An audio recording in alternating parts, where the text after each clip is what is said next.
himpi azi imfal dolpi bitna kapai move gil dang sa bumin mel mana hon leve thadin buki chate kabit now so pisu pakai nang ho rehi Suferung tim ngat nga Kisah tisa lai chung Lôn hin ka câu về He pa đầy hu đông Thi chai na thấy tin mun Pakai nai bui do na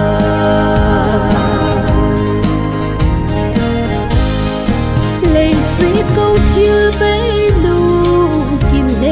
na bay lung in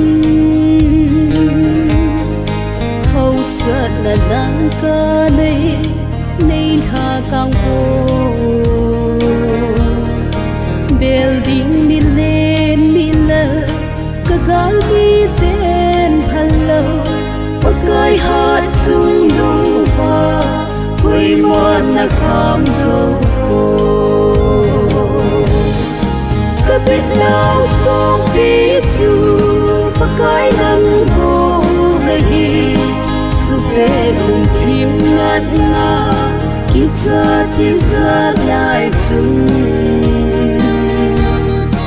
lôn hin ka câu về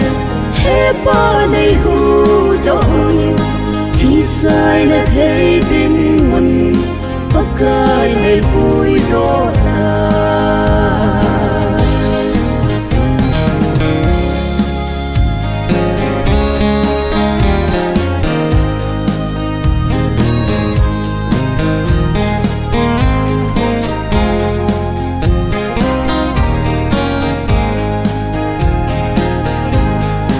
ngày đút na bê hi la mel ba na lai lộ sinh ka tên ka bê ngâm ho hâu in ki ha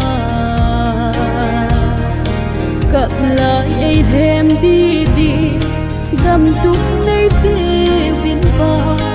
u pa dân em na gam tôi bong hung bon thao kabit now so pisu pakai nang ho rehi suferung tim ngat nga kisah tisa lai chung lôn hin ka câu về he pa nei hu đông thi chai na thấy tin mun pakai nei bui do na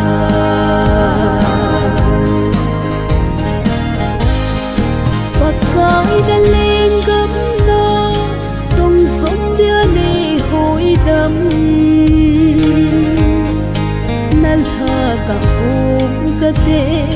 nei tu zin ka nei ka gâu sing ho